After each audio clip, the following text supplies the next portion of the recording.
আমি আশা করছি, একটা কথা আছে ইংরেজিতে, hope for the best, think for the West. ভালো কিছু আশা করো, খারাপ কিছু চিন্তা করো। খারাপ কথা চিন্তা করো, ভালো কিছু আশা করো। আমি ভালো কিছু আশা করি, খারাপটা ভাবে এইভাবে, সম্ভবত নির্বাচন খুব তাড়াতাড়ি ওনারা করবেন না।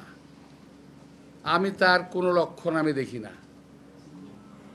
কয়েকটা দল যা শুরু করছে, এইটা না হইলে নির্বাচন হবে না, ওইটা না হইলে নির্বাচন হবে না, এইটা না হইলে নির্বাচন হবে না। যদি এগুলো হতে থাকে, তো নির্বাচনে কেমনে হবে ভাই?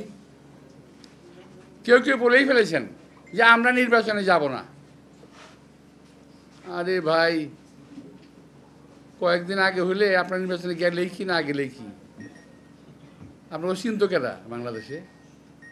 কারণ আপনারা নির্বাচন যাবেন না, ধমক দেন, কোনো লাভ নাই। আমার মনে হয় নির্বাচনটা যথাসময়ে আমরা আশা করতে পারি। আমি খারাপ কথা বললাম যে hope for the best, think for the West. আমি খারাপ কথা বললাম, খুব দ্রুত নির্বাচনের সম্ভাবনা কম। আর ভালো কথা বললাম যে আমি আশা করছি নির্বাচনটা হবে। এখন এই যে দুটো কথা বললাম ভাই, কোনটা লিখবেন আপনারা? কোনটা লিখবেন? খুবই যে লিখে যাই যে নির্বাচন হবে না লিখবেন, না নির্বাচন হবে লিখবেন? ভাই লিখলে দুইটা ভালো করে লিখেন, এটা কিন্তু উল্টাপাল্টা করেন না, বুঝছেন? এমনি এমনি লেগে রয়েছে ব্লগার আমার পিছনে। তো তো যাই হোক, তো